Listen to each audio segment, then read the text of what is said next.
It's a big day. Big day for me. I finally finished what I think was the main work of this Chessable course I'm doing. The ChessDojo Aggressive Repertoire. I sent that baby off this morning, man. I worked hard on it. It was a lot harder of a project than I thought it was going to be. It's not even done yet. I haven't done the video portion or anything like that, so I still got to do that. Oh my gosh. But what I think was the hard part, I got that done. And so I'm going to try. It's going to take them forever to work through it anyway. I'm done for a moment because it's going to take them forever to do whatever they need to do when they massage my files, you know. Okay, so one thing actually is interesting talking about openings is my student Jamil is about 1900 ChessCom. He's never, I don't know if he's the kind of guy who'd be able to do it, like memorized any openings. You know, we've gone over his games, and so we have some setups he's familiar with. And then the question becomes, like, at what level would you actually really want to learn the openings? And that's Chessable's whole spiel. And I definitely think it's interesting to try to memorize some stuff. But to what extent is it useful? I better sell it. I better sell it good. And I'm also a bad salesman because I tell people that when you're following the program, the ChessDojo training program, that you're not really supposed to do wide openings until 1300 FIDE, which is about 1500 ChessCom.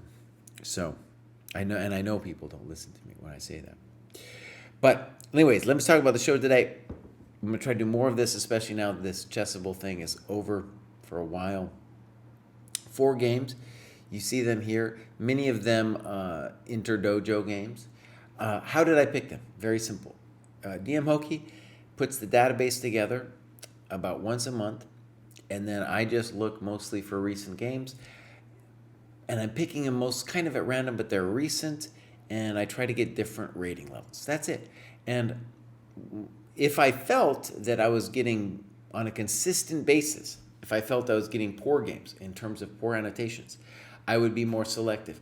But for the most part, every time I've done this, I've been very shockingly surprised at how good the annotations are. And I say shocking because, and I repeat this every time I do this kind of game review, because as a teacher for years, I've tried to tell people, dude, you need to analyze your games. And so students would come and they would do half-assed analysis of their games and they'd show it to me and I'd be like, oh, this is so dumb. I wish I could get this person to really analyze their games. And what I think is happening is this is proving Botvinnik right on a major scale, because when you put your game into our database, you are publishing it. And that act of publishing it puts in the person's mind of like, okay, I need to be clear in what I'm saying. And that's all you really have to try to do with the annotations, is try to have some clear thinking about what happened in the game. And that's what's producing, in my estimation, these great annotations. Whereas my students, who are paying me some money to do a lesson, are doing half-assed annotations because they're like, oh, I can explain to Kraai when he's there, you know, or if maybe I don't understand this position, maybe I'll just ask Kraai, you know. And then we'll work it out together. No, that wasn't the point. That wasn't the point of the exercise, Baus. Okay. Okay, all right. So, here we go. Hi, Chris C. Chris C's doing some good annotations. He's working. All right, my friends, let's get into it. Boom. And then we're going to go boom. We're going to go boom. So we got 4 different games. And this, I believe, is from S. Soroka, 78. These are his notes. I say his all the time. Kraai, what are you going to learn? What are you going to learn? It's not always his, okay? So their notes. This is an old school line. There's nothing wrong with this for white. Isolate queen pawn, right? So if anything, this is a opening which is about structure and dynamics more than anything else. Actually, Chris C, who's in the chat, plays a similar Panov Botvinnik line, so very similar to this setup. This can transpose then to a variety of different setups. Okay, A6, incorrect. Losing time, that's right. Now, I should say it's not showing the ratings, so I will just, for your benefit, share them with you here, because I believe that, I thought it was in here actually. Let me look again. I thought S Soroka. Oh, it's not telling me. Hold on. For whatever reason, I thought S Soroka was higher rated than Vermont MX, but in any case, the ratings are not given on this one. So, I don't know why I thought that.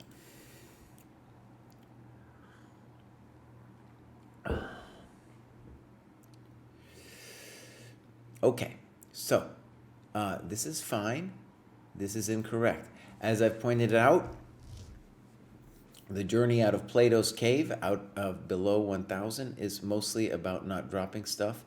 And here, after that, it's about not wasting time. A6, clearly a loss of time. Fine. Pop. Well, let's just say black is in a slightly uncomfortable position here. Knight b6, bishop b3, definitely a nice position for white. And so I don't think he actually loses a tempo by playing knight c3, right?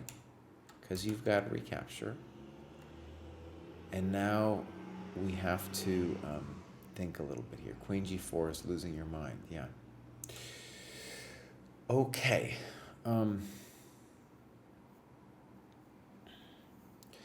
So let's think about this for a moment. We'd like to believe that black is in trouble. At least I would like to believe that. And the reason black is in trouble really has to do, I think, with the lack of development, and now we're going to say these are hanging pawns. And those are dynamic, what's called a dynamic weakness or dynamic strength, right? They can become weak, but especially now they control a lot of the center. So if you were afraid of queen c7, which I don't think you should be, you could play knight e2, but knight f3 looks good here. After e6, excuse me. Okay, so queen g4, definitely a weird move. And now, yeah, we're in a little pain. We're probably lost. And let me just say about this, obviously, you could categorize it as a positional blunder, as a tactical blunder with queen g4, but positionally, that's where my mind was headed, right? It's just wrong. You got to bring out your stuff. You got to castle, right? So even if you didn't see knight at queen c7, which you should, then you should be thinking about knight f3 or knight e2.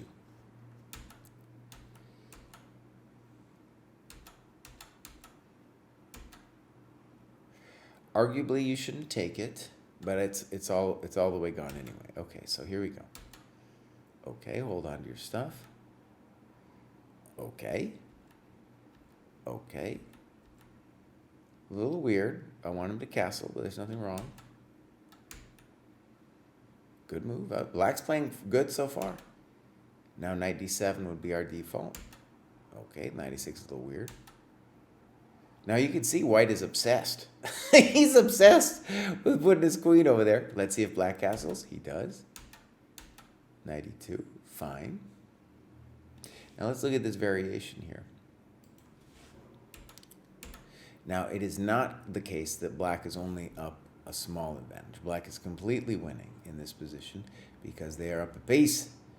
Yeah. And the problem with the knight is he's going to start bouncing around. He's going to mate you eventually. So that's why on an objective level, you're lost. I think knight e2, though, is the right approach. Don't let him trade. Okay. By the way, you can see it was a funky decision for him to play knight a6 instead of knight d7. I'd rather you castle here than knight f4. And now, dude goes a little loco here with queen c4. And then you come for him And all of a sudden, things are a little spicy. So what was correct? Bishop c4 was correct. The same idea as queen c4. By the way, I think chess.com has these new, I was just Jamil turned me on as you can do different color arrows. Oh, now it's not working. Of course it. Bows.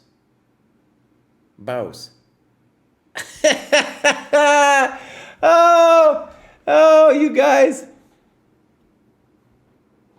Polsky Power, I'm sorry, buddy. What happened? I totally blew this thing, man. Huh? Cry. I bet someone in Discord's like, hey, boss. Sombrero's like, yeah, the board's not updating. You know, and I did. I was spitting some real wisdom there too, my friends. That was some real wisdom. What was going on? I somehow had it on the chess-based one. And only after I realized that the arrows weren't working, only then did I... All right. This is just Boomer GM in action over here, my friends. Okay, so here we go. Fop. Sorry. Okay, this was a bad move we were talking about. Queen g4. Mortal Wombat says it's salvageable. Okay. So this was the situation. This is where white was completely lost. Fine. Okay. Now, knight d7 was clearly better because the knight has problems coming into the game after knight a6. However, white's just still totally lost. And then here's pretty much where we were. Now, what I was saying was that this evaluation has got to be incorrect. White is definitely lost here because the knight is going to find its way in and attack. Knight c7, for example, threatening two things, pop and pop. And once that knight gets in, it's going to be a terror over there against the white king. So here we go. A knight e2 was a good practical attempt. Queen c4. Now the variation I was discussing right as I realized that I had totally blown it was black plays queen c4 and white has a nice rejoinder to that. But black should have played bishop c4. Now look at that. See that nice arrow? And here's where I realized I was wrong because my arrows weren't doing their funny colors. Let's see if I can get a different color. See, I changed colors. Isn't that nice? Look at that. Red arrow. Let's see if I can get a different color. Oh, green arrow. That's some nice arrows, man. You got to give it to them. And then if I just default arrow is orange. Okay. Nake Sons. Nake Sons is rating, man. That guy's a genius. Thank you for rating me, my man. Oh, I'll tell you a sad story. Maybe Artur's is listening. So I met Artur's pre-COVID in St. Louis.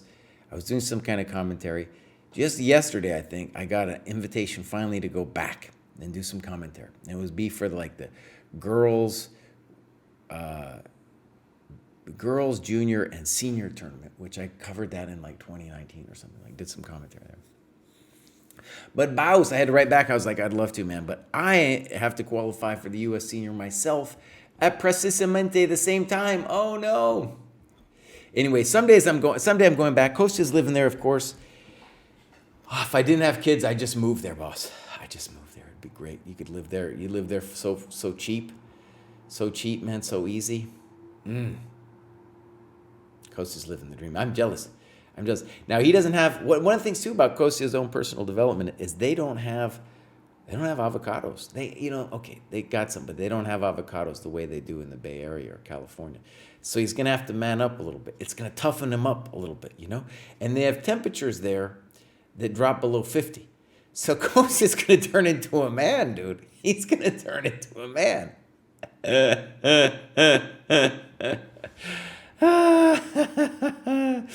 Okay, let's see what's going on in this game. Queen c4, mistake, and now you find a nice move. Bam! Knight h5.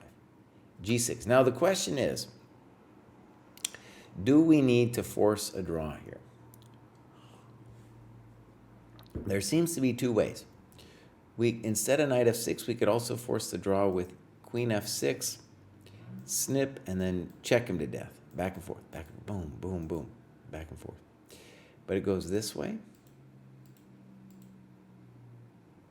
Yeah, knight f6, and he blows it. He wanted more.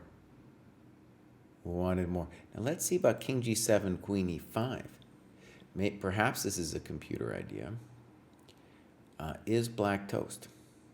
It certainly looks terrible. Queen e5 is a very nice move. And look at this variation. Checkmate. Ooh. That's right, man.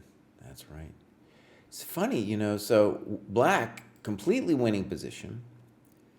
Knight f4, and I guess you can imagine from black's point of view, he's not thinking, maybe thinks the game's over or something like that. And it looks logical to play that move. Man, oh man. And then he's like, I just see one threat. He doesn't see this thing. And there's so many different ways black can win this game. h6, queen c4, Honestly, even if he just does nothing, because knight h5 only becomes a threat after we move the queen away. If it were white's move, we played knight h5 here, we just play f6, thank you very much. And our queen defends. So, brutal loss. Now, a couple things about the annotations I want to say is that it would help you and us if you wrote in some of the times. So, for example, when you played queen g4, I like your annotations. Definitely a double question mark. Double question mark, reserve it for the way. A lot of times people use double question mark as a way to beat themselves up. Reserve it for the case where you really are losing the game, which is true. After queen g4, white goes from a beautiful position to now just nastiness, right? Okay. Be good to know how long you thought on a move like that. And it would also be good to know how long black thought on a move like queen c4. My general impression of games that are played on the internet is that people are far less careful and they play far more quickly than they would if they, had the focus of playing over the board. It was one of the reasons. For the program, I'm really into people playing over the board. Okay, so that would just be helpful, but otherwise, great. Let's look at the next game. This is Dustin Dreams, and let's see what he says. So this is 60-30. If you are unfamiliar with the dojo training program, I will say that we have different time control requirements for our long games that lead to game analyses. If you were under 1,000, you're allowed to play quicker games. And honestly, me and the senseis are going to meet before we do our 1-year reboot. And I think we're going to give more leeway for people under 1,000 to play shorter games. I was the hard ass before, and I've softened because I've seen through practical examples that people around 400, 500, 600, 700 need to play a bunch of games at game 15 just with the one thought, of not hanging their stuff. Okay. Pepper Chess, thank you so much, my friend. Thank you so much. Okay. So I tried to read the chat. I get involved. I get interested in going through these games. So sometimes I miss. Now I love this one. Setting up possible fried organ meat. There we go, buddy. Fried organ meat. Now I don't think he means the organ that you play in the church. I think he's talking about the organs in your body, like a liver. Okay. B6, let's see what he says. This is a strange move to me. I think he may have wanted to fianchetto his light square bishop soon as a means to add pressure to the center. Okay, great. Now, let me just stress, what I love so far about Dustin's notes is he is not telling me about some database. He's not telling me about some theory. He's just describing what he sees in the position, which is at this level exactly what they need, right? And here I love d4. He could have castled, of course, but what I like it is he thinks b6 is weird, so he says, all right, let's pop it open. Let's see how it goes. And now queen e7. Let's see what he says. Adds another defender to e5, but I think the true aim is to soil. I love the poetic language. To soil any plans involving f7. I was expecting d6. Okay. Now, one thing, let's just say about the annotations. It would be good to say if you don't like a move to either give it a funky mark or a question mark. Let me show you a funky mark. It would be that. If you just think it's weird, give it a that mark, you know? So it helps you and us see what you think about the position. And at some point, you might want to say, oh, I'm better. And then you could add one of those marks too. That helps you and us then see how you see the position, how you evaluate the position. Okay.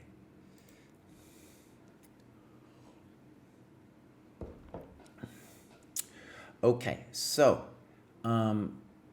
let me say about Queen E7 that what you should really say about it, I think, is that it's in the way of black's stuff, and I think you could call it a negative developing move. Let me explain. In this position, black needs to develop the bishop someday, right? That thing's got to get out. But when you play Queen E7, you're either going to have to move the queen to get the bishop out, or you're going to have to play G6, both of which will cost an extra tempo to get him out. And we see that in the famous Morphy versus the Duke game. You get a Queen E7, really messes with the black development. Since we're talking poetics, I wrote a chess novel ages ago about that game with the queen on E7. I said that black's king was pushed up against the sweaty thighs of his vassals. Thank you very much. Thank you very much. Okay, Queen E7. I'm not a huge fan of Knight G5. No, because you are helping white-black develop. And yes, you have a threat and everything, but you needed to do other things like either castles or Knight C3. Knight C3, prepare to bring the big dog in here. Oh, Conti also rated us. Thank you. I'm sorry. I missed it. I'm not always the best with the rates. Okay. So, Knight G5.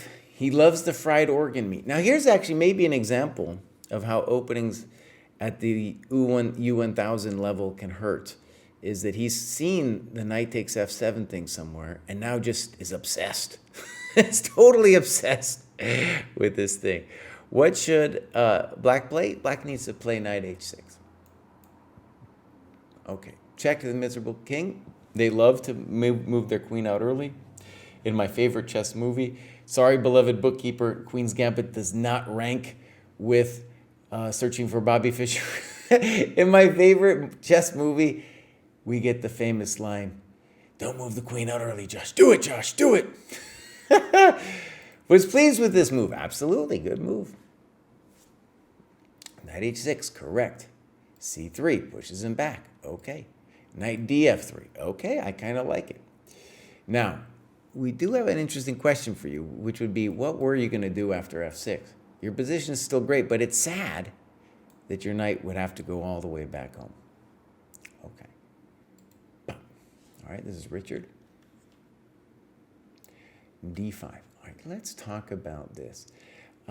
It's not the most horrendous thing I've ever seen to play d5 because you do like shut down the bishop and everything. But something I want you to be sensitive about is this bishop's pissed off now that you played d5.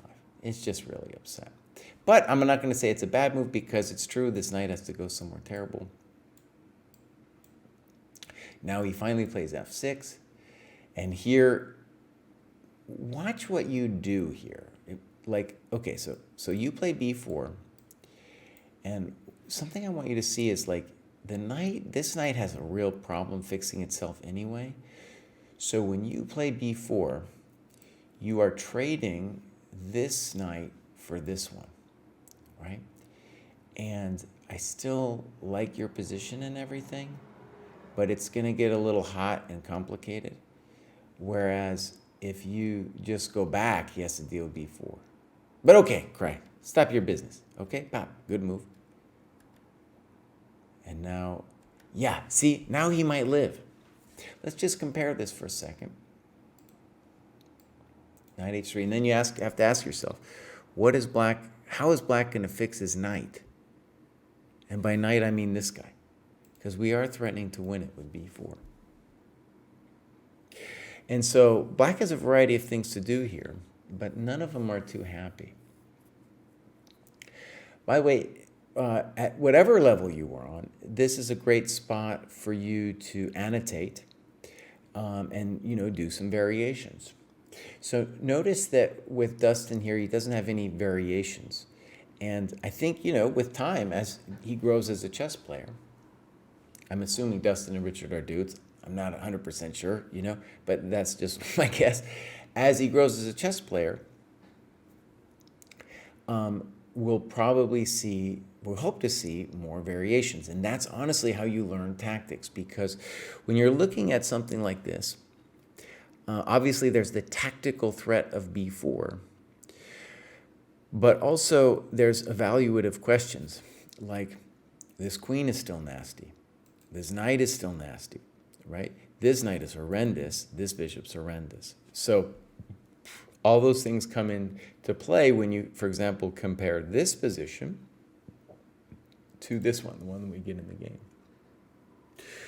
Where I think maybe white's better, but it's not over yet. Now this knight has a nice little tempo. Weird. Now this guy, let's just talk about this. This is straight out of the Searching for Bobby Fischer movie. He's obsessed. He's obsessed with those queen moves. Now, in this case, I guess if we judge a6 to be a massive threat, then queen a3 is maybe not the worst. But we can clearly see from the way this dude plays chess that he's obsessed with the queen moves. I'm beginning, the queen a3, by the way, is growing on me. Maybe you can actually do it. It's the fact that he's already moved his queen 1,000 times that makes me the most worried about him. So a6 here, when you say you give him a pawn for free, what I'm especially worried about is you're giving him this one. I guess I'm also worried about bishop a6. I take it back. I'm worried about both. But we do have an interesting question here, which is a little bit like, has to do with evaluation. Let's say that castles is what you need to do. I don't want you to deal with queen c3. That's a pain in the what, you know why. And if he plays queen a5, then this is an interesting position to evaluate. Are we better? Are we doing great? What's going on? And I want to stress, for me, it's not 100% clear what's going on. Still kind of hot. Okay, the game continues. a6, dude blunders queen a6. And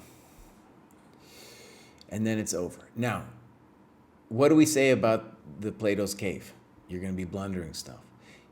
Probably you shouldn't even feel too terrible about it, because it's going to be part of the learning process. And of course, even after you get past 1,000, it's not like you're going to stop blundering pieces. Magnus still blunders some stuff, right? But the point is that this is where the games are truly decided, at the under 1,000 level here, right? Okay. So here we go. Let's cruise through this. We'll see white's technique, and then we'll go to the next game.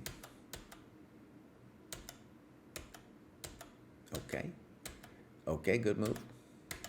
Oh, that's check. That's check. Check. Checkmate!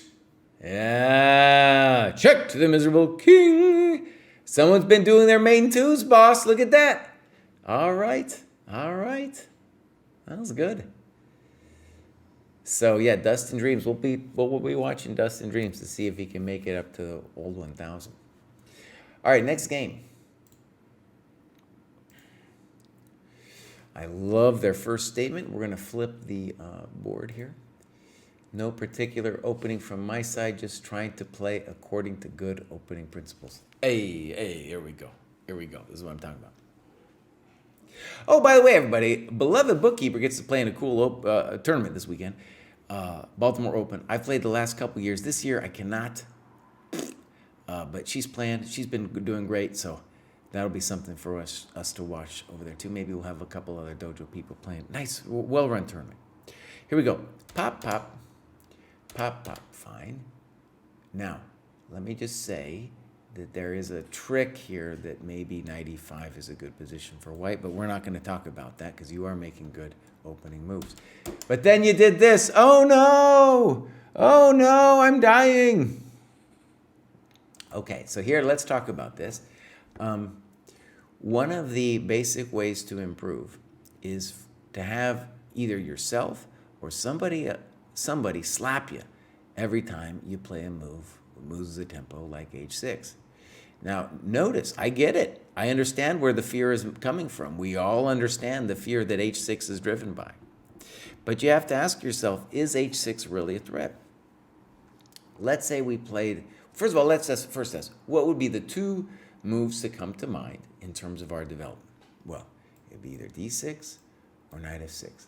You could probably play knight e7 too. I don't know why, but you could, right? First of all, on d6, there's no knight g5, Bows. I'm just going to take the thing. I'm just going to take it. And then on knight f6, knight g5, I'm out of dodge. I'm holding it down, right? So this has nothing to do with memorizing lines. It has everything to do with principles. So try to clean this aspect of your chess. Don't play h6 if you don't have to. All right, here we go. Pop. Oh, same mistake. What are the default moves for white? Castles, d3. Okay. Good move. Well, I don't know what he's doing. Okay, knight d5. Obviously controversial because it's moving a developed piece twice. And even more controversial because maybe you can hack on e4. So, let's say that in your analysis, you should notice a couple things. One, you should definitely try to give a variation here with taking the pawn, because if it's a free pawn, you should just do it, okay? Free pawn is a free pawn. Nimzovich said central pawns are worth more. Probably true. Next, what I want you to see is we've seen a tendency on your part to play this, what feels like the safe move. What are we talking about? h6? You're like protecting yourselves from ghosts that don't exist. And similarly here, when you don't take on e4, it feels like, yeah, you're protecting yourself against fears that are probably illusory. Or not probably, it seems like they're illusory. Okay. Now, could we be a little afraid with knight e4, queen e2? Maybe a little bit. And that's something you would want to address. Okay, here we go. Pop. He immediately trades this guy off. Now develops your rook. d3.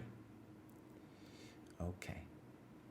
Did overlook that I could have taken the pawn on b4? Correct. Now, what else is funny about knight d4? Moving the developed piece twice, right? Correct. So, if you did not see knight takes b4, then your default moves should be castles or maybe bishop g4. Okay, I don't know, he could have just taken the thing too. Notice, you are now developing his queen. Very important. And now maybe we could say white's a little bit better. Now, it feels maybe the bishop g4 is a developing move. However, the queen is nice on g3. And your g4 bishop is a little bit unstable. Good move. So here he blunders his bishop. Now, we got to say already, this is slightly hectic for you, because even though we can call knight h5 a blunder, you have another problem on the horizon here, which is wherever you go, he's going to play bishop h6. So maybe the best you could, in this position, best you could do is what? Pop, pop, and cover yourself. But obviously we're down a pawn here, and life is not. Oh, look at that. Lies from Kraai again. Bam! Oh no, mate next. That wasn't pleasant. Okay. So notice what happened here. Look, let's start here. In this position, we're going to first of all say you're up a tempo. Let's say you're up 2 tempi. Okay, we're going to say this guy is developed. All right, and same number of pieces out, but it's your move. So that's why I say 2 tempi, right? You give one back, and then when you take, let's compare it. Now all of a sudden, dude is up 2 pieces, 2 developing moves to your 1. So now white is up a tempo, right? And it depends. Whether we talk about the rook on A8 is developed or not is always a little bit of a funky question.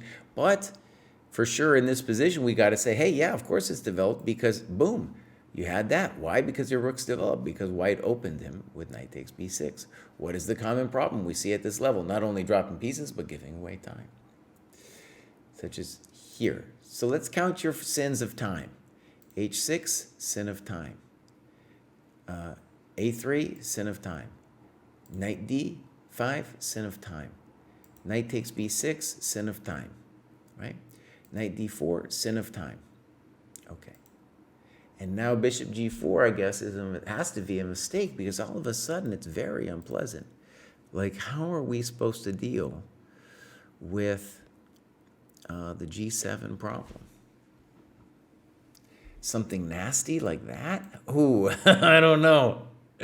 But let's just say maybe you got to do something nasty, but it's not so pleasant for a peasant. One fun variation is if he tries to kick you, king, queen, maybe we go pop, pop, pop, and we say, looking good, Lucy. All right? Yeah, that's looking good, Lucy. So, castles, hang the business. And now bishop h6, That's just a delaying tactic. Delaying tactic. Now here, you can do a variety of things. Castles short seems the easiest. Now you get a little zhuzh, and that's a sad move. Okay, that's a sad move because, well, we're just so happy to have the bishop on b3. But right, by the time we've invited the rook in, by the way, rook was developed, then now all of a sudden you're getting a little bit of play. Check to the miserable king. Oh, look at this. You might live. You might live. You might live, boss. Check to the miserable king. Knight g6. All right, we're in business. We're in business. King h7. Look at this move. That's full highfalutin right there, man. King h7. Look at that. He's like, no, I'm going to take it all. I'm not going to give you anything, Baus. No one understands. I guess probably knight takes e7 is what happened. Boom. All right. So time and then material blunders. Okay.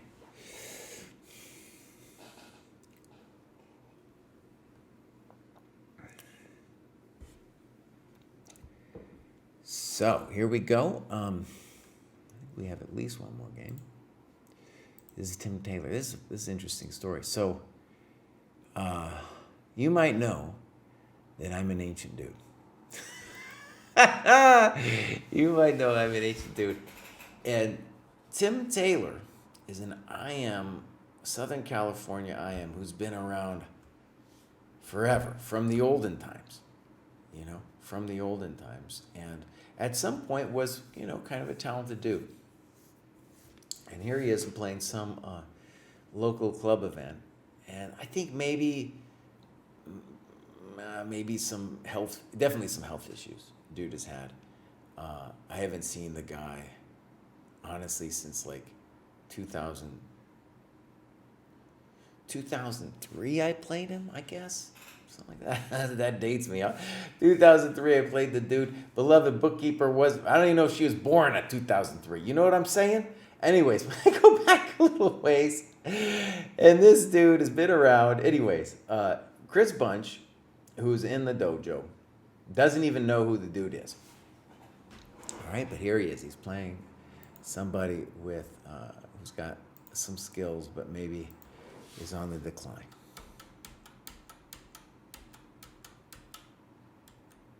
All right, fancy.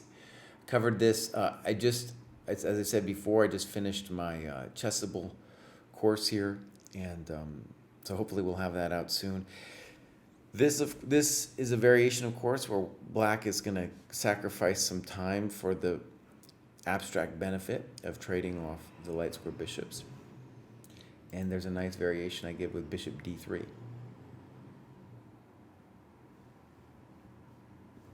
Okay. So, Sombrero was talking to me about analyzing his game that we looked at the other day. I would say, Sombrero, I'm fine, but do some more deeper analysis and put it in the database, Baus. Put it in the database. So here we go, a3. Now, let's talk about a3. A3 is maybe an okay move, but it is a little bit programmatic, if I can use that word. So, for example, in other variations of this advanced stuff, white plays a3, and it's a very highfalutin idea. Maybe it's so common now that it doesn't feel highfalutin, but it's definitely highfalutin, where in general, black is the one who would like to attack on the queen side. And what a3 does, was hoping to do, is by playing b4 to preempt white from doing, preempt black from doing anything on the queen side.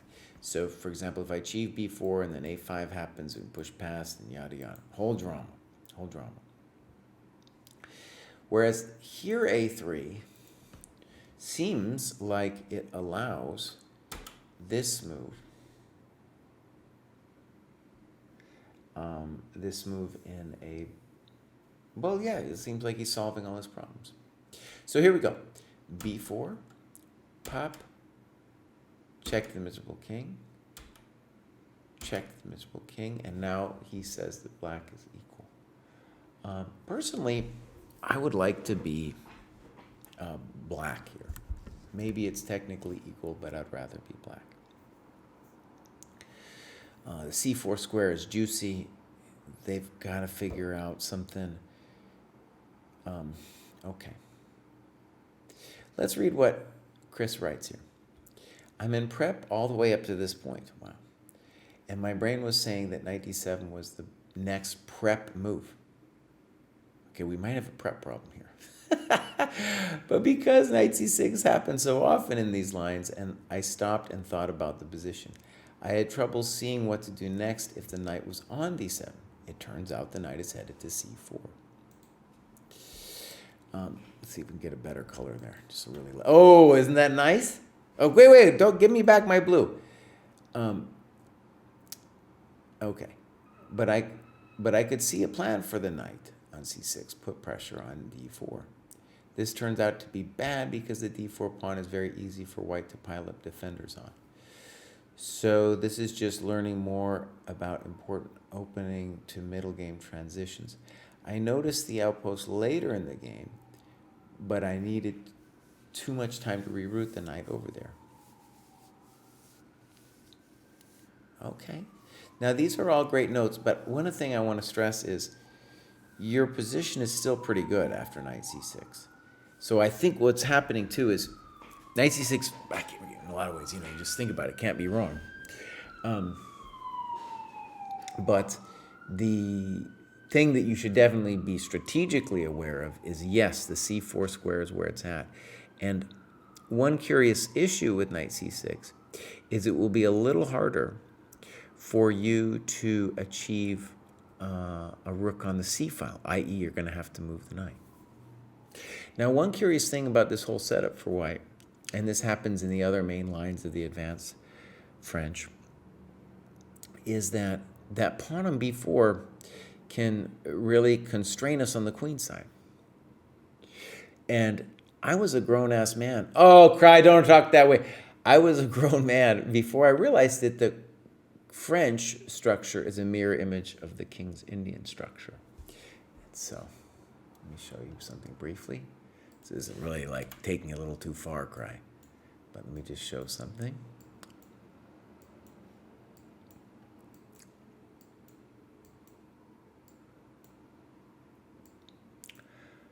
How are you going to show it, Kraai? How are you going to show it? Okay, pop, pop. There's a variety of ways to show this.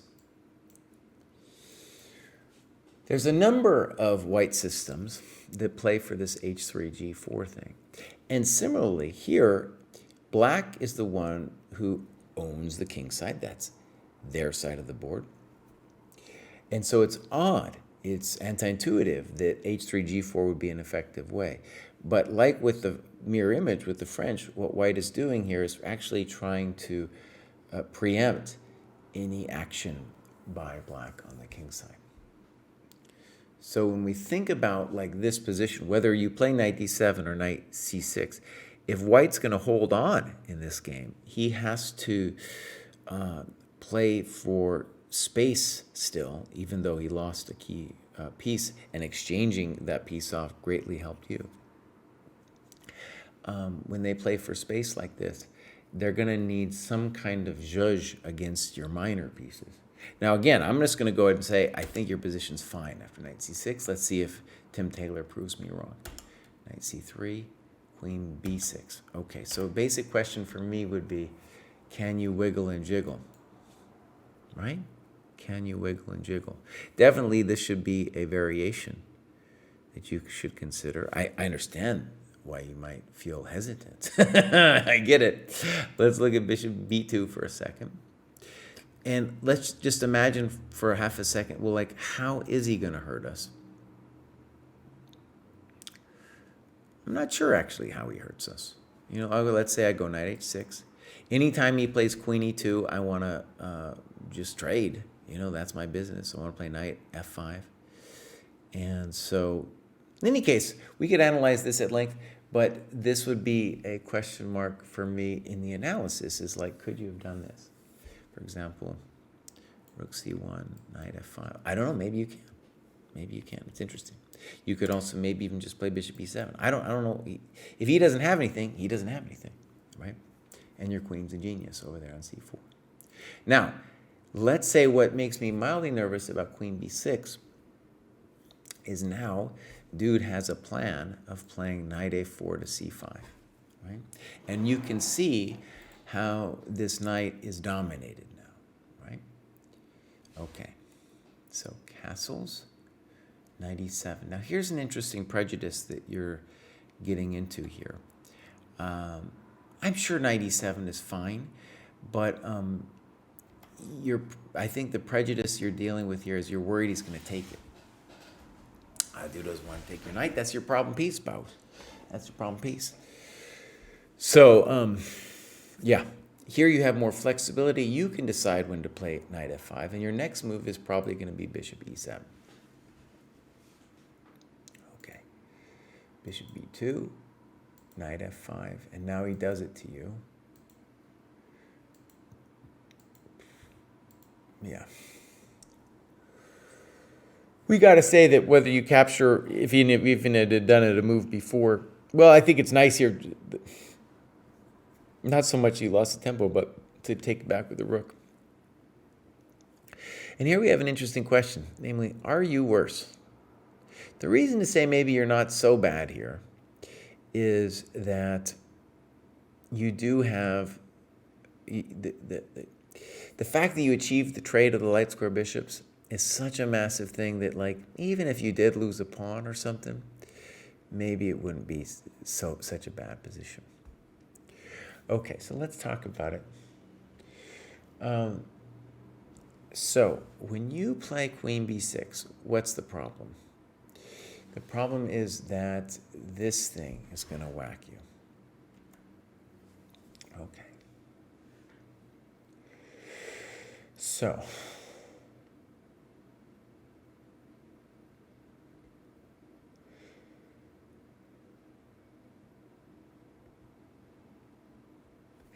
I admire, to a certain degree, the fact that you did not take the knight. But let's just say, from a practical point of view, that would have been the easy peasy thing to do. I'm not sure how he recaptures.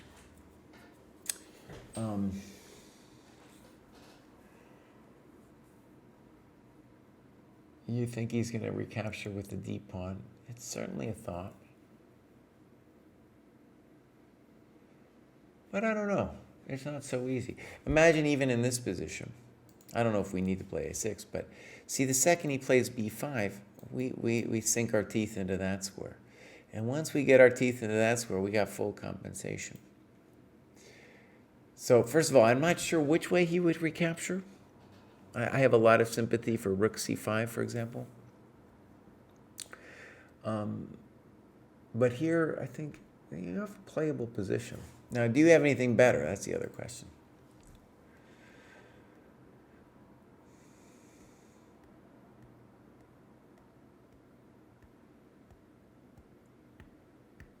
For example, when we look at this position, if we didn't have to worry about knight d7, then a5 is definitely some form of compensation, right? So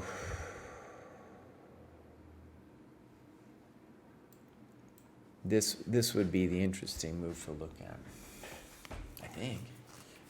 It's not over yet, because our positional pluses here are still kind of nice. And the intention is to play a5 next move. And one of the bummers for him is because he doesn't have the light square bishop, there's no b5, or at least b5 is hard. So imagine pop, pop, pop, and then I think you got pop. You'd have to check that, but that's what it looks like. Okay.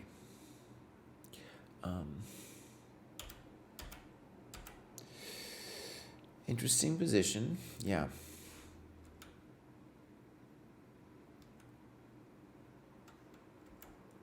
Queen d2.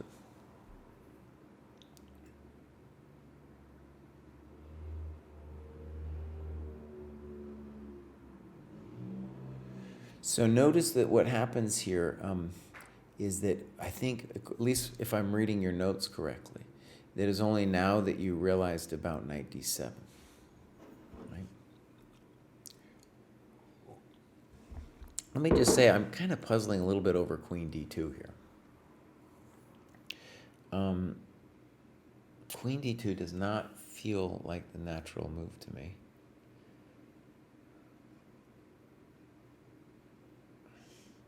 Just because it's on a dark square and it feels like, hey, maybe we should put something on the light square bows.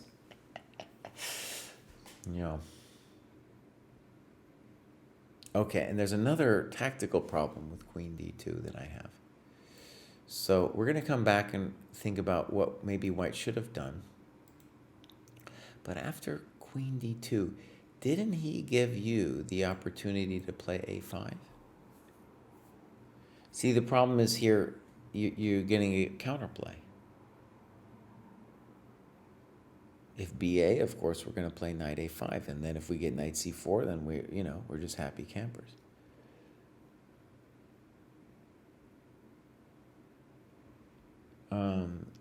And if something weird like bishop c3, we're just going to say, fine, fine, I got my rook developed. Yeah. So, yeah, I think queen d2 is a mistake. And definitely a5 is something you could then play for.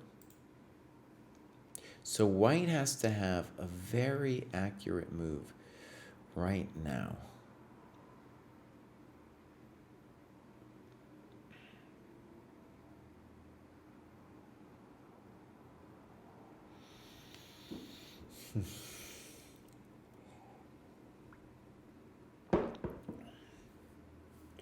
Why the title Arena Kings? Damn it. Someone messed with me. I think it's because Ketty was doing her weird thing, dude, but I could have sworn maybe that was from yesterday. Did that just change, by the way? No, I didn't do it. That's my fault. That's Boomer GM. That's Boomer GM doing his thing right there. All right. So thank you for that update. That was just me. I just had a lot of work today. Just sent off my Chessable course, dude. Just relaxing a little bit, thinking about people's games. So now my interest, I'm going to flip it and just think about it from White's point of view here. Intuitively, I'd like to be on Chris's side that White is better here, but he needs a very exact move.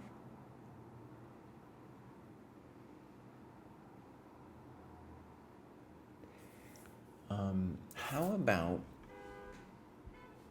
here's the move he should play. He should play Queen A4. That's the South. The simple threat of Knight B7. Yeah. And now if a later A5, I'm always in the position to play B5 as well. So that's actually a very difficult moment. There's no castling because of our friend Knight D7. We're threatening Knight B7. And if Rook C8, first of all, there's still no castling. And here we have tactical questions to ask our friend.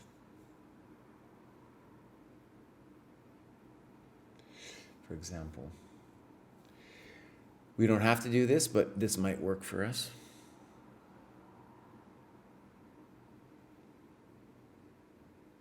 Is it complicated? Yes, it's complicated. We'd have to calculate Knight D4. But there's drama on the C file. In any case, Queen A4, we don't have to play B5. We got a host of moves, and he still can't castle.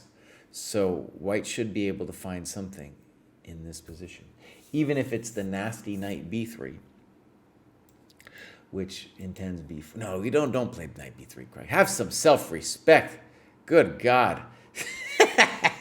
Have some self-respect, Kraai. What are you doing? What are you doing to me in the dojo? Stinking it up is what you're doing. Give me a break. Anyways, Queen D2 was not correct. Bishop C5. We missed A5. Let's go back to a flip. Pop. Okay. Yeah, I have a Chessable course coming. It's still going to be a little bit of time before it actually happens. But I finished, I've been working on it for months and months. I did the stream, what do they call it? The speed run. But there's a lot of technical schmecknicals that I needed to do. Basically, I didn't realize how hard it was going to be to create the course. Boomer GM thought, I just do some files and it's over. No, turns out it's a little bit more complicated than that. Okay, so let's go back here. So dude took back with the pawn, and I'm assuming that's why the previous variation was considering DC. This makes, of course, more sense than the previous variation because here we get a free tempo. Okay, so Queen C7. Let's talk about the real bummer as I see it. Now, F6 will be much harder to achieve because this bishop is here. And if you do not achieve F6, then there's going to be no way to help our poor king out. Now, Rook Fe1 is arguably kind of a lazy move. And he is basically just waiting for you to collapse. Okay? It's an old trick. Playing somebody lower rated. You don't want to think about it, man. Just play some natural moves and they'll collapse in the end. So G4 would have been the commanding move, or whatever you want to call it, right? Okay. So G4, let's just say, I guess we're going to say you're positionally hosed here, right? Because the knight's never coming out. Never coming out. And some kind of either H3 or maybe even King H1 here, it's a very hard life. Very hard life. King H1 would be the real commando move to do here, right? And this is a great example of the knights being on lockdown. There's nothing going on with those poor knights. Okay, but he takes it easy, and you castle. All right, let's talk a little bit about this. I want to stress that you're not completely hosed here. As a French player, you should be prepared to suffer. And the thing about French suffering is that French suffering sometimes has interesting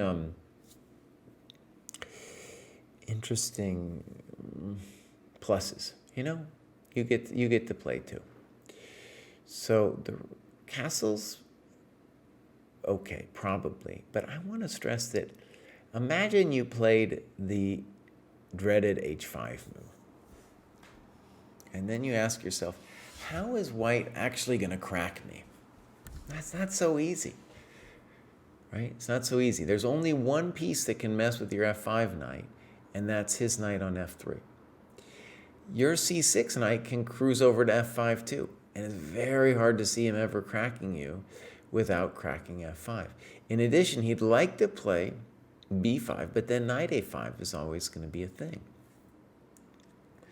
So I just want to stress that when white's making these lackadaisical moves like queen d2 and rook e1, he's not knocking you out, okay? What he's doing is this ancient trick. This is what you do in simuls, is you just wait for the other person to collapse, because the moves he's playing, they're just natural moves. He doesn't need to calculate, right? With g4, now he's going to have to start thinking a little bit, you know, because that's where, like, you could screw it up. Rook e1, you can't really screw it up. You're going to allow maybe h5, and the game goes on. But, you know, when we look at it from black's perspective, we should be saying to ourselves, oh, no, this wasn't what we wanted. I'm wondering, too, if I was white, if I'd play rook takes c5 here, too. By the way, this whole thing is very highfalutin on the part of white, in the sense that white is playing for the consolidation of the d4 square, and then for a positional smush. It's easy when you look at the computer and the computer's like, oh yeah, positional smush, I got it. Playing that stuff out in real life, hard. Not an easy task, right? So I'm not sure about dc5. And I'm also, one of the reasons I made the point is when I designed the course is all about getting positions that are playing for mate, not positions that are playing for space. Space is hard. Yeah, I think your position's still interesting, but g4, I feel strongly about him playing g4, because now you should play h5. Now he should still play g4, but he's like just fartsing around. He's waiting for you to collapse. Queen e7, okay. You could have done other things. Queen e7's fine. Wait, is knight a5 a mistake? Oh, no, I don't get it. Maybe I'm missing something, because knight a5 to me looks like a glorious move. All right, maybe I'm missing a tactic. Let's see what he's missing here. Knight d2, exclam. Well, okay, we can talk about it. I don't know. I'm not convinced. Okay. Notice that white kind of, let me talk about the way this sometimes works when you're playing a lower rated player. So dude has been cruising so far, and queen d3 is another, let's call it lazy move. And then you play queen e7, he's like, okay, screw it. gotta do something, man.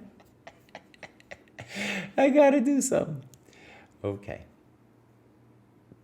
Now, knight b5, knight a5, knight d2. Am I 100% convinced? No. No. The drama is just beginning, because you have options of queen h4, rook fc8, a6. All this stuff is going on. So let's look at some of your... Now, by the way, one of the things I really like, I haven't even looked at your variations yet, but one of the things that's very true here is that this is a critical moment. He's the one who's created the crisis by playing b5, and now he's the one who has to defend against knight c4. So absolutely the case that this is a critical moment. So you got a6, queen g5, rook fc8.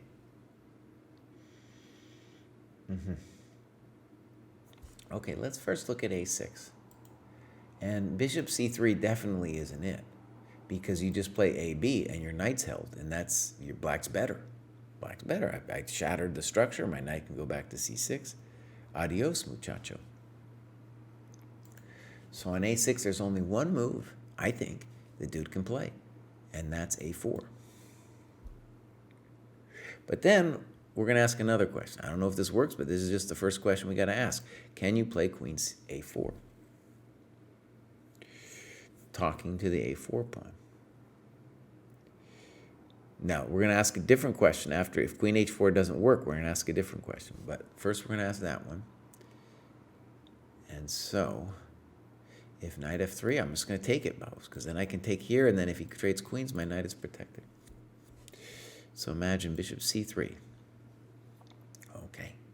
Party is officially starting, right? The party is starting.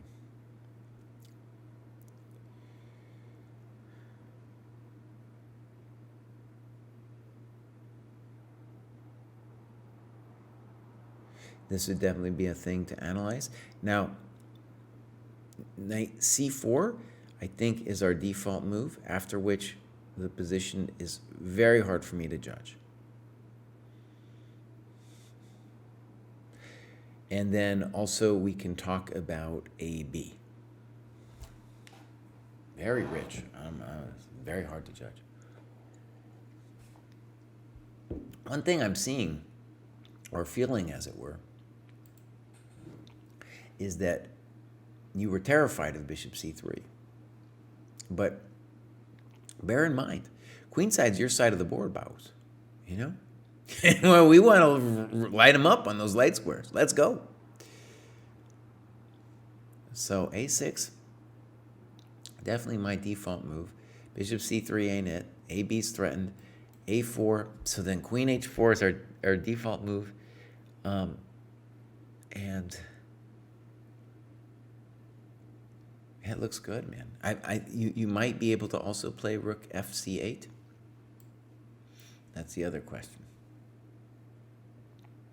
Right, because now we can always answer bishop C3 with AB first, and then, you know, do whatever dirty business we want to do on C5. Right? So this also looks unpleasant for a peasant. We might, you know, if you're doing some analysis, you'd want to spend a little bit of time here. For example, pop, maybe pop on D4. I don't know. So then we can analyze this. My thought was if he goes here, then we got this one. A little hard to judge with B6 here.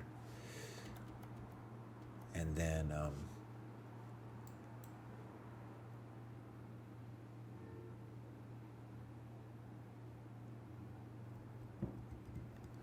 we can also, I mean, yeah, we could also play, it's hot. It's very hot. And then on D4, queen C2, we'd have to maybe figure that out too, right? So in any case, let's go back a second. I think you missed A4, A6, excuse me. And then in this position, you know, let's say you're analyzing after the game, you'd want to talk about queen H4 and these other moves to see if there's a way to knock him out. Okay.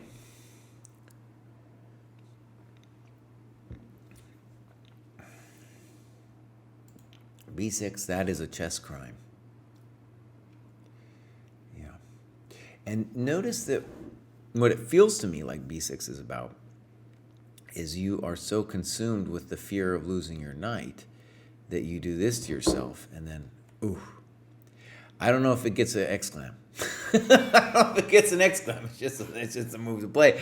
And then the worst thing about it is not just that it's a pretty pawn, but now your knight truly is cut. Truly is cut. Okay. Now, one thing I'll say about this position is if we're kind of clever about it, I think we can still make him work for it. Okay? Rook FC8, I'm not a big fan of. Because you're kind of scratching at the itch there, and I don't know how you're ever actually going to take over. That's the C6 square. And if you can't take it, then you shouldn't be scratching at it.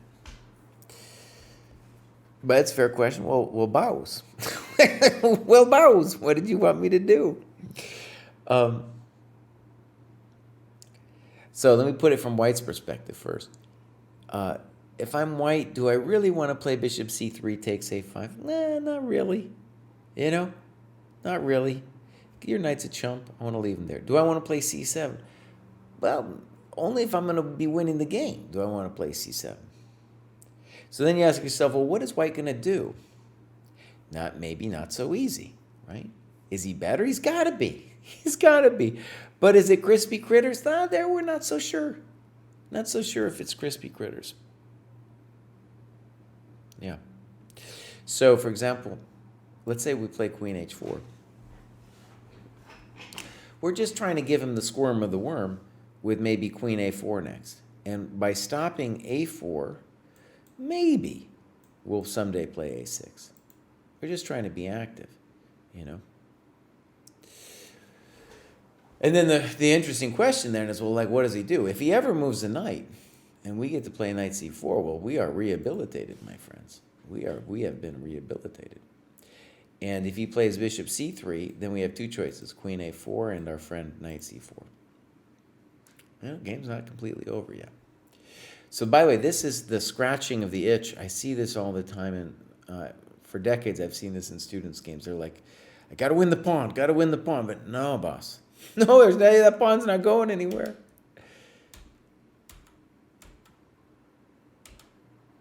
It's funny that you never wanted to play queen h4.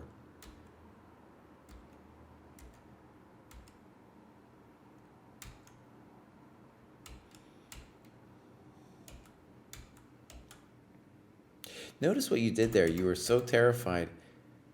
Yeah, why don't we? Oh, man, it's lost now. Okay, just let it go, Kraai. Just let it go.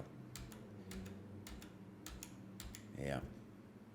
Okay, dude. First of all, you got a nice opening position against an old-time IM. If that's his current rating, he's fallen. He was once, 24, 2,500. Was very talented player back in the day.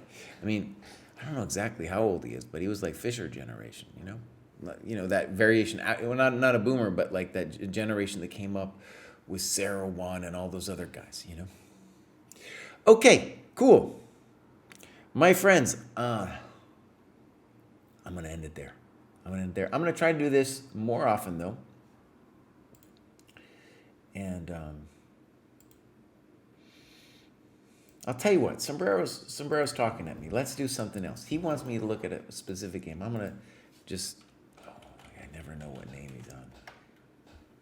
Let's look at it, whatever game comes up first, and we'll just see what happens. Maybe it's a game that his opponent annotated. Maybe it's, let's look at a game that Sombrero did here. So, this is a game that Sombrero lost. I'm not going to start with the bad window. I've done it already, Kraai. We're going to do this correctly. Boomer GM, today, he's on it. He's on fire. He's finished the burden. The burden is lifted from him.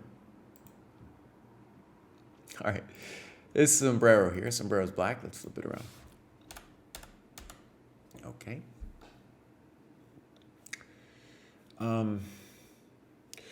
One thing that's interesting about this move order, and maybe I should talk to Eugene about this, is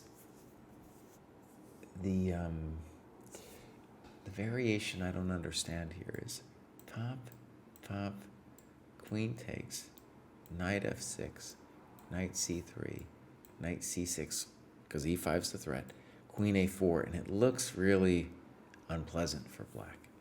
Pop. This we actually get in the, I know this because this is in the file. And the file just starts a little differently because we start here, and then if g6, we transpose, right? e5's a threat. And difficult moment for black. I had some of these positions in the speed run. So I ask, it's interesting just on a theoretical basis for Eugene, friend of the dojo, Eugene Perelstein, because he has got a repertoire kind of based off of this early G6. Okay, So let's get into it. Knight f3, g6, pop, pop, pop, pop, pop. Okay. Now, white plays for space. White plays for space. Not easy, but a lot of players here don't like this move order because they are terrified of not having space themselves. Bishop g7, bishop e3, queen b6. I think this is technically a mistake. It's got to be. Sombrero instantly loses some time here. There's many lines here for black. The most traditional would be pop, pop, pop, pop, pop, and we carry on like this.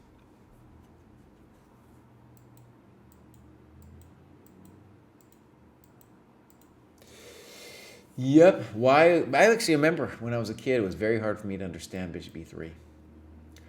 And the point is, that's my good bishop bows. And Kostya makes a good point, saying like, dude, don't play bishop h6 or trade that thing unless you're going to mate him.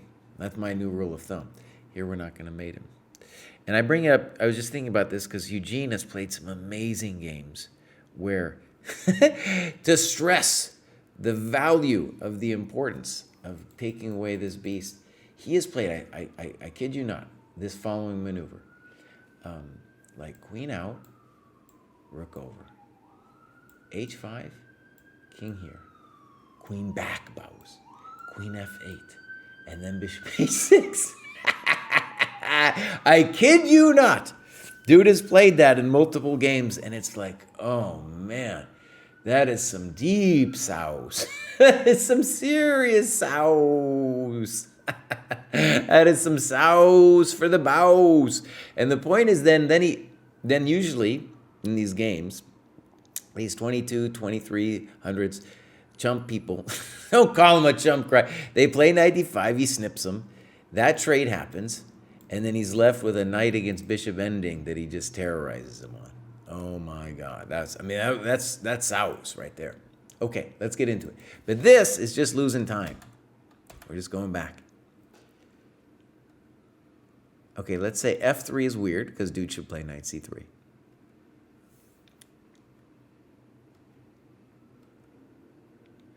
Spicy. I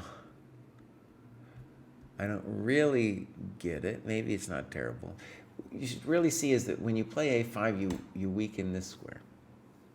Okay. Fine.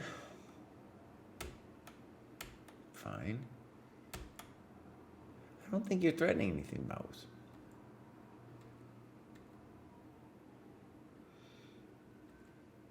Now, Sombrero says he's equal here. My gut is definitely not that Sombrero's equal here. And my default move for white would be no trade for you, bows. I'm coming in there and I'm going to live there. Welcome to the dojo. This would be a spatial problem. In general with space, we know Chiaro trades, right? No trades for you, kid. And so this is pure pain. Yeah. All right. So in any case, rook c2. I don't get it. If nothing else, knight b4, and the guy just has to go back. All right. And now, credit to him. Yeah, you should play knight d5. The point is you live on that square, and we don't want to exchange on d4 anyway. Yeah, boss, you're just hanging your stuff here, man. Whoops. Now, what's interesting is that you do have some compensation here.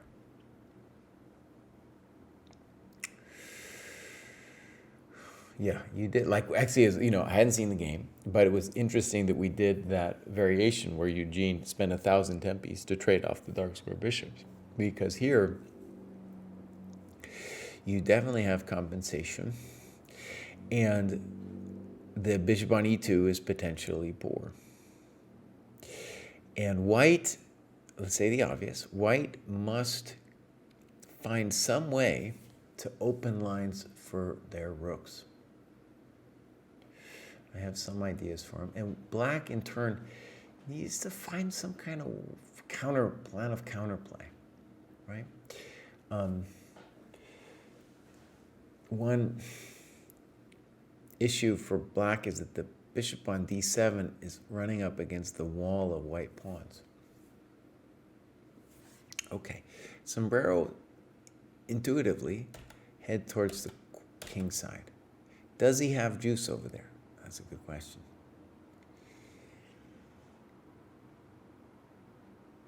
Also maybe threatening bishop h6. Hard to say exactly, right? Let's just go over here and think about it for a second.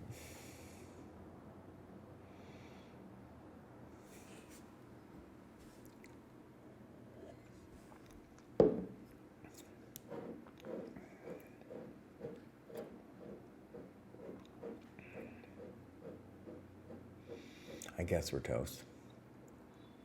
Yeah.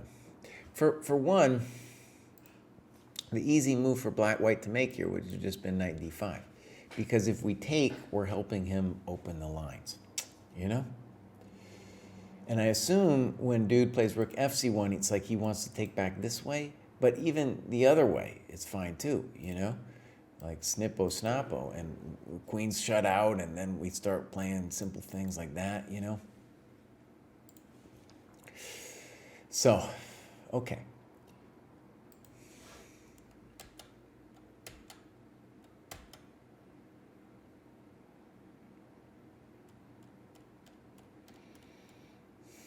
Okay, yeah, 97 would have been stronger.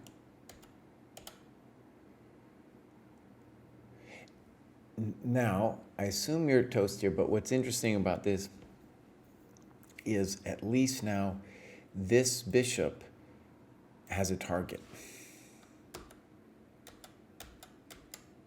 Good. Might as well.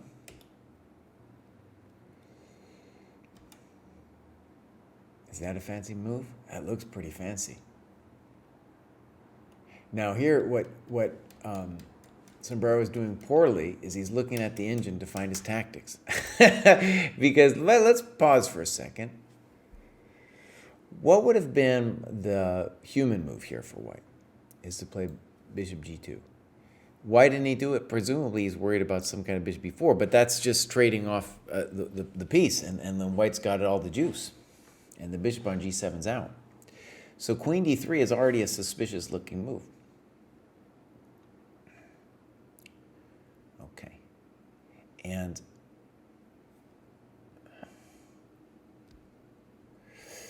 yeah.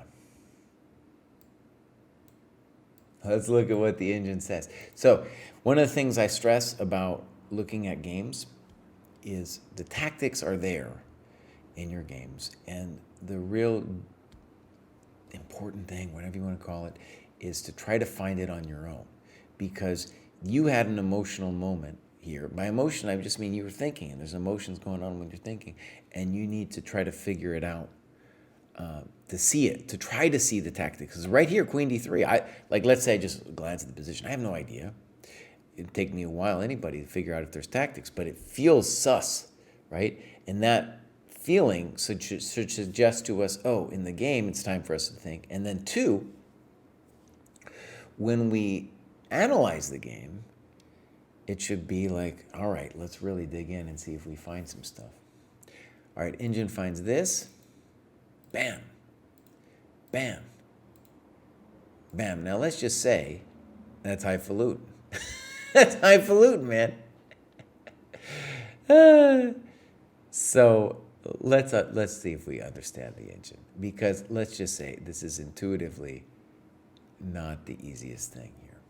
So because what's happening if I go here?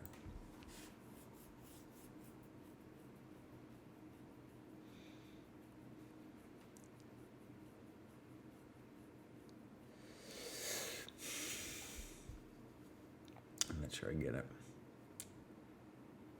If bishop b4, which kind of sort of happens, then I'm just playing bishop c6.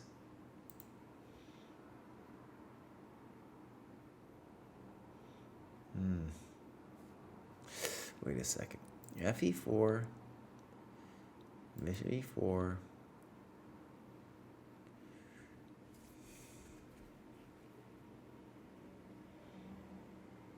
Now, just from my human gaze, I'm interested in bishop f4, but then I guess we're dealing with pop.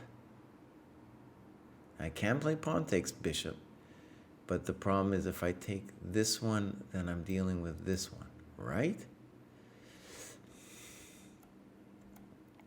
Okay, so queen f5 is but supposedly the engine thing, but I don't know if we're finding it here. Because I don't think this is it after queen f3. If it is it, there's some magic. I'll turn the engine on just because we're referring to engine analysis, but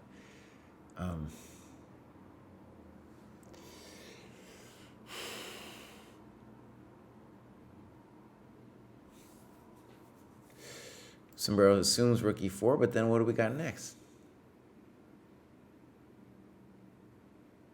All right, we lost there's a lot of stuff on the table. Bishop b4, I go rook e2. And it's true, it'll take me a while to get out, but I got a pawn and I got an exchange. g4 at some point. Okay, human analysis, Sombrero. Human analysis. You played bishop f4 and then presumably missed bishop g2 or just said, hey, there's nothing better for me. And we're going to say the obvious, the grief is your bishop on h6 isn't yet involved. So a human attempt would be pop, pop, pop, pop, and then pop. And let's say here. And maybe we can make a case that you're not, on a practical level, you're not completely toast. Maybe bishop g5 too, I don't know. Right? We can say maybe it's not totally toast because you control the dark squares. All right, let's turn on the beast and we'll see if this is something either you misremembered or the beast does have something amazing. Oh, Kraai, come on, look one more time. Queen f5, pop.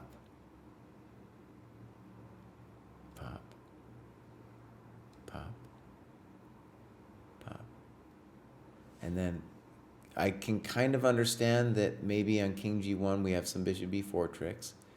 So queen f3. I don't know. Maybe the computer the computer might have to have some kind of like crazy permanent bind, you know, like rook e4, and just claim that the bind is permanente. Permanente. Hard to believe because eventually I think I get my king to h2. All right, let's turn the beast on. We'll start from what, this position here. Not games. Turn on the silly engine. fe4, bishop e4, queen f5. Look at that. It's saying equals rook e2. Oh, shoot a Mitch. What happened? What happened? Oh, man.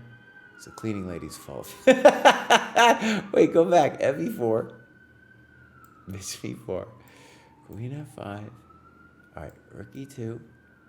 Rook e8. Rook ce1.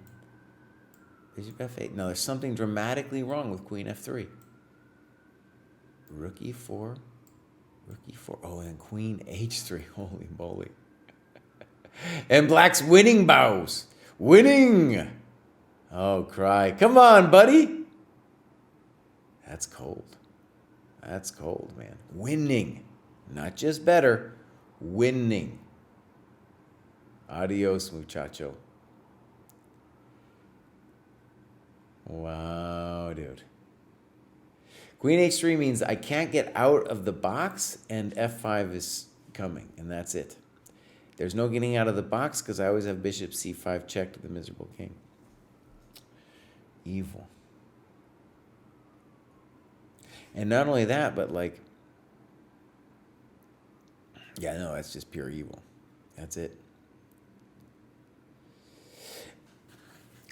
And if we lose one of the rooks, one of the interesting things about that endgame is even though white will have a rook and a pawn against the two bishops, one of the interesting endgame tricks is that the bishops, not the bishop and knight, but the two bishops against the rook, they're going to waste them.